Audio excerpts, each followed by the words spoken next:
Karamunting atau bahasa latinnya Rhodomyrtus tomentosa. Tanaman ini berasal dari Asia Selatan dan Asia Tenggara dan akhirnya menyebar ke daerah tropis dan subtropis sampai ketinggian 2400 meter. Di beberapa tempat, tanaman ini digunakan sebagai tanaman hias mengingat warna bunganya yang sangat menarik. Tetapi di tempat lain, tanaman ini dianggap sebagai gulma atau tanaman pengganggu karena pertumbuhannya yang sangat cepat sehingga mengalahkan vegetasi aslinya.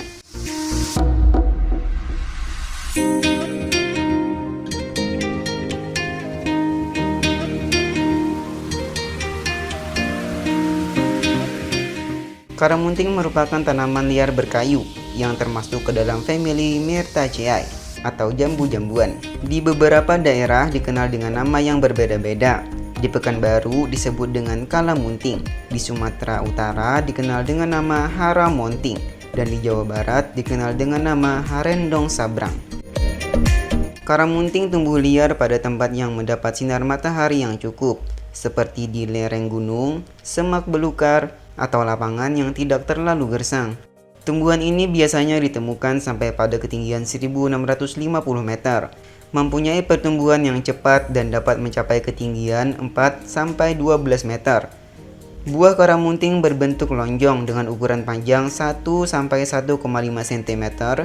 Menjelang matang, buah yang semula berwarna hijau berubah menjadi merah kecoklatan sampai berwarna hitam. Buah yang matang berwarna ungu. Teksturnya lunak dengan 40-45 biji di dalamnya. Daging buahnya seperti anggur, hanya saja terasa lebih berserat, tidak terlalu mengandung air, rasanya manis dan tentu saja bisa dikonsumsi.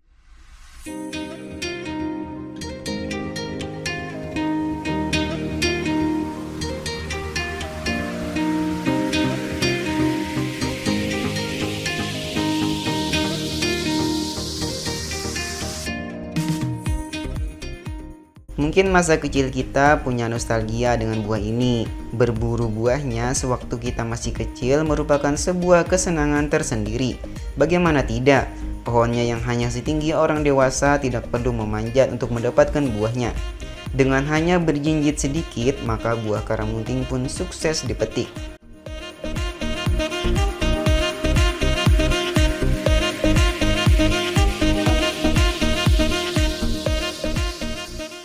Walau nampak kurang menarik, karamunting ternyata mempunyai beberapa khasiat.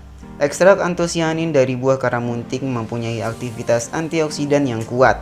Selain kandungan antioksidan pada buah, daun karamunting mengandung senyawa golongan flavonoid, steroid, triterpenoid, tanin galat, tanin katekat, kuinon dan unsur natrium, kalsium, kalium, serta magnesium. Di daerah pegunungan Himalaya, tanaman karamunting digunakan dan dipercaya sebagai pagar pemutus api jika terjadi kebakaran di hutan. Di Vietnam sendiri, buah karamunting digunakan untuk menghasilkan minuman beralkohol, sejenis minuman anggur yang disebut dengan Rue Kusim. Beberapa manfaat penting lainnya dari tanaman karamunting adalah bagian akar. Ekstrak akar dapat meningkatkan jumlah trombosit, meningkatkan tingkat fibrinogen, dan otot kontrak pembuluh darah halus. Dengan kata lain, ekstrak akar mampu untuk menghambat bakteri Staphylococcus aureus sebagai penyebab nanah. Kandungan tanin atau zat warna di akar dapat digunakan sebagai pewarna hitam alami. Sebagian masyarakat memanfaatkannya untuk menghitamkan gigi dan alis. Bagian daun. Selain sebagai bahan pengobatan herbal untuk penyakit diabetes, dapat dimanfaatkan untuk obat luka, yaitu dengan mengunyah beberapa lembar daun karamunting, lalu ditempelkan ke bagian luka. Di tempat lain, daun ini dapat dimanfaatkan untuk menetralkan racun.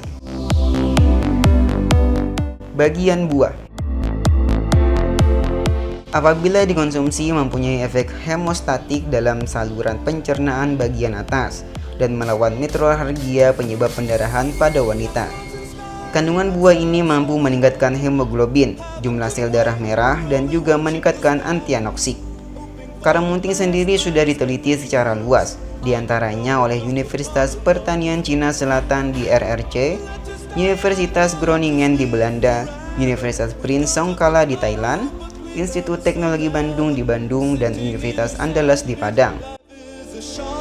The music's for the sad man. Can you imagine when this race is won? Turn our golden faces into the sun. Praising our leaders, we're getting in tune. The music's playing.